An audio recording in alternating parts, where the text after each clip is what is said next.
ကျွန်တော်ကတော့ဒုစစ်စင်တပ်ဖွဲ့အဆိုအမှာတာဝန်ထမ်းဆောင်နေတဲ့ရဲဘော်ကဏ္ဍပဲဖြစ်ပါတယ်။ကာဝေးဝင်ကြီးဌာနမှာ36ကြိမ်မြောက်ပေးရတဲ့တရင်ထောက်ပံ့တဲ့အထွေထွေ3စိတ်ကိုကျွန်တော်တို့ဒုစစ်စင်တပ်ဖွဲ့အဆိုအမှာလက်ခံရရှိပြီဖြစ်ပါတယ်။ဟုတ်ပါကျွန်တော်ကတော့ရွှေဘိုခရိုင်အမှတ်14တရင်တွင်တာဝန်ထမ်းဆောင်နေသောရဲဘော်ပတ်တောင်းဖြစ်ပါတယ်။ကာဝေးဝင်ကြီးဌာနမှာ36ကြိမ်မြောက်ပေးရထောက်ပံ့သောတရင်ထောက်ပံ့ငွေအထွေထွေ3စိတ်အတွက်လက်ခံရရှိပြီဖြစ်ပါတယ်။မင်္ဂလာပါခင်ဗျာကျွန်တော်ကတော့အမှတ်9တင်ကတရင်မှာထာဝန်ထမ်းဆောင်နေတဲ့ရဲဘော်ငလမပဲဖြစ်ပါတယ်ခင်ဗျာကာကွယ်ရေးဝန်ကြီးဌာနကနေပေးရတဲ့36ကြိမ်မြောက်တရင်ထောက်ပံ့တဲ့အထွေထွေ3စိတ်ကိုကျွန်တော်တို့တရင်ကလက်ခံရရှိပါတယ်ခင်ဗျာမင်္ဂလာပါခင်ဗျာ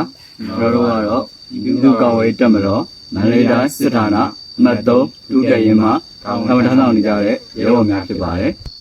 ကာဝေးဝန်ကြီးဌာနမှ36ကြိမ်မြောက်ပေးရတဲ့တရင်ထောက်ပံ့တဲ့ထွေသွင်းလေးကိုလက်ခံရရှိကြောင်းပြောကြားလိုပါတယ်မင်္ဂလာပါခင်ဗျာကျွန်တော်ကတော့ပြည်သူ့ကာကွယ်ရေးတပ်မတော်မန္တလေးတိုင်းပြင်းလွင်ခရိုင်အမှတ်9ကိုတရင်တွင်တာဝန်ထမ်းဆောင်နေတဲ့ရဲဘော်ကျွဲပဲဖြစ်ပါတယ်ကာကွယ်ရေးဝန်ကြီးဌာနမှာ36ကြိမ်မြောက်ထောက်ပံ့ပေးရတဲ့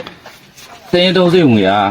ကျွန်တော်အမှတ်9ကိုတရင်မှာလက်ခံရရှိပြီဖြစ်ပါတယ်ပြည်တွင်းမှာရောပြည်ပမှာရောပြည်သူဒေါ်လာရေးထောက်ပို့တက် PRF မှာတာဝန်ထမ်းဆောင်နေကြသောထောက်ပို့တပ်သားများကိုကျွန်တော်တို့ရွှေဘိုခရိုင်အမှတ်14တရင်မှာလေးစားကုန်မိကြောင်းရဲဘော်များကိုသာပြောကြားလိုခြင်းဖြစ်ပါတယ်